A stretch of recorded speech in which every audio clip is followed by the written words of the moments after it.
Hey everyone, welcome to class. Today, we are literally cracking open the ultimate mystery box of life.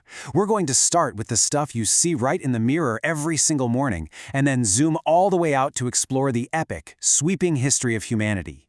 Think of this explainer as our personal guide through the wild story of how we became, well, exactly who we are today.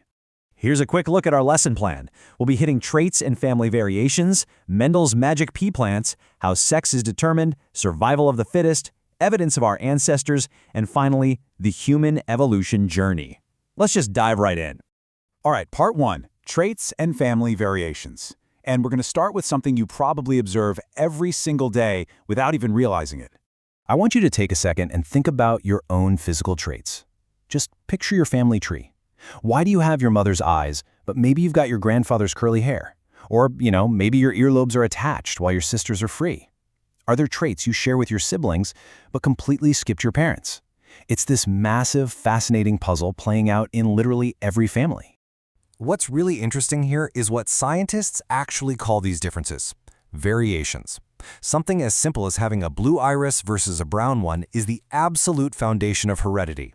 A new character pops up in a family group, creating a variation, and then boom, it gets inherited by the next generation.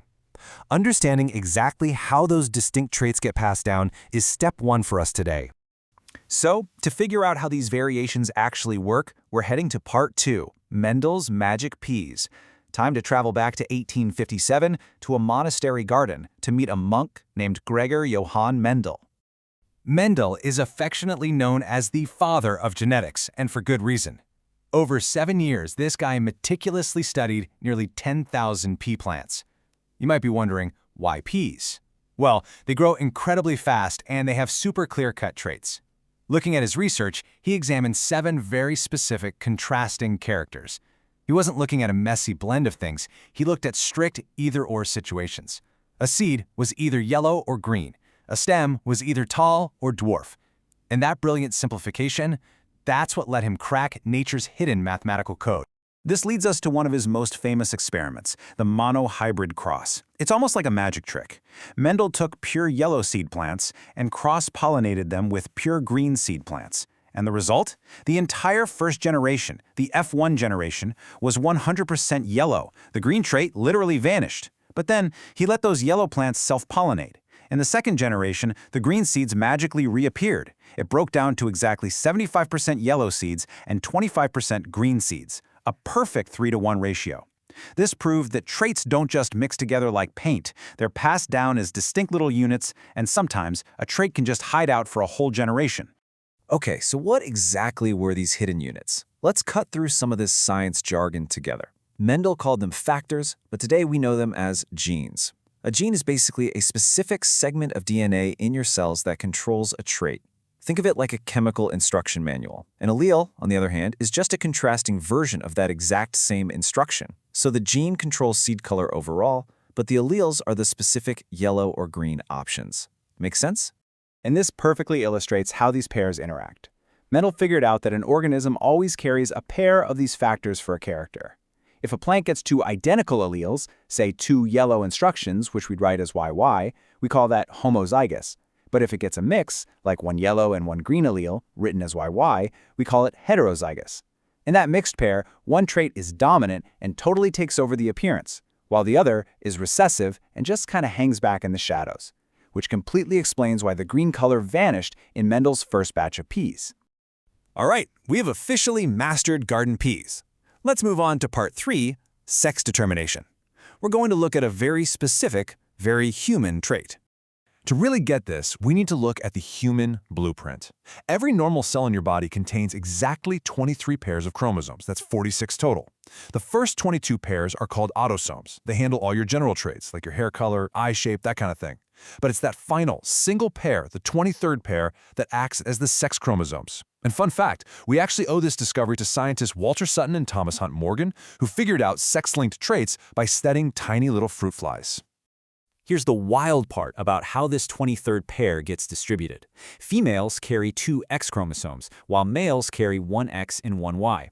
Because of this, when a baby is formed, the mother can only ever pass on an X chromosome. It's the only option she has. Therefore, it's actually the father's sperm, which carries either an X or a Y, that acts as the ultimate tiebreaker. If the father passes an X, you get a female. If he passes a Y, you get a male. Okay, let's zoom way out now for Part 4, Survival of the Fittest. We've been looking at microscopic DNA, but how do these genetic variations actually play out in the vast, wild macro world? I want you to picture a forest. Inside this forest, you've got 2 types of deer. One type can run unbelievably fast, and the other type is, well, pretty slow. Now, introduce a highly motivated, very hungry tiger into the mix. Who do you think is going to make it? It's a harsh reality, right? The slower deer are unfortunately going to be eliminated. Meanwhile, the fast deer are going to survive and pass those fast traits right down to the next generation. And that brings us to this incredibly famous concept. Nature is basically the ultimate editor. Variations that are actually useful to an individual, like the sheer speed of that deer, are retained. Variations that aren't helpful get lost over time. This struggle for existence ensures that the fittest survive. It is the absolute cornerstone of how species evolve and adapt over millions and millions of years. So, if species are constantly adapting and changing, where did everything originally come from? Let's get into Part 5, Evidence of Our Ancestors.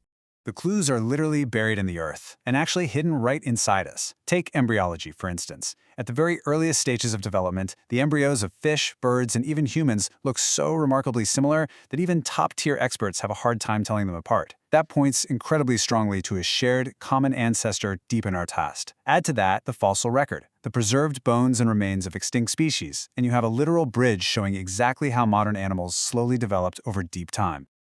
And those physical clues lead us directly to our final chapter, Part 6, The Human Evolution Journey. If we trace the timeline of human evolution, you realize pretty quickly it wasn't some sudden overnight event. Early man-like forms popped up hundreds of thousands of years ago in Africa. We see Homo habilis around 1.6 to 2.5 million years ago, which eventually leads to Homo erectus, and as time went on, our ancestors started migrating out of Africa, spreading all across Asia, crossing land bridges into the Americas, branching out in every direction. Eventually, after a vast, unimaginable struggle for existence, this whole timeline culminates in the emergence of modern Homo sapiens. We are literally the result of millions of years of genetic editing. But here is a truly mind-blowing takeaway for you. We are not a finished product. Human beings are basically a walking, talking, moving museum of evolutionary history. Because of how evolution works, we still carry around organs that were super useful to our ancient ancestors but do absolutely nothing for us today. We call these vestigial organs. And amazingly, humans have nearly 180 of them. Things like your appendix, which helped early herbivores digest tough leaves but doesn't help you at all, or those little pinna muscles around your ears, or even body hair. Which leaves us with a really fascinating thought to wrap up today's class. Knowing that our own bodies are a living archive of past survival adaptations, literally filled with spare parts we no longer need, what does that mean for our future? What parts of us might slowly disappear over the next million years as we keep evolving? It just goes to show, from Mendel's tiny peas to the color of your eyes, the story of evolution is still being written right now inside every single one of us.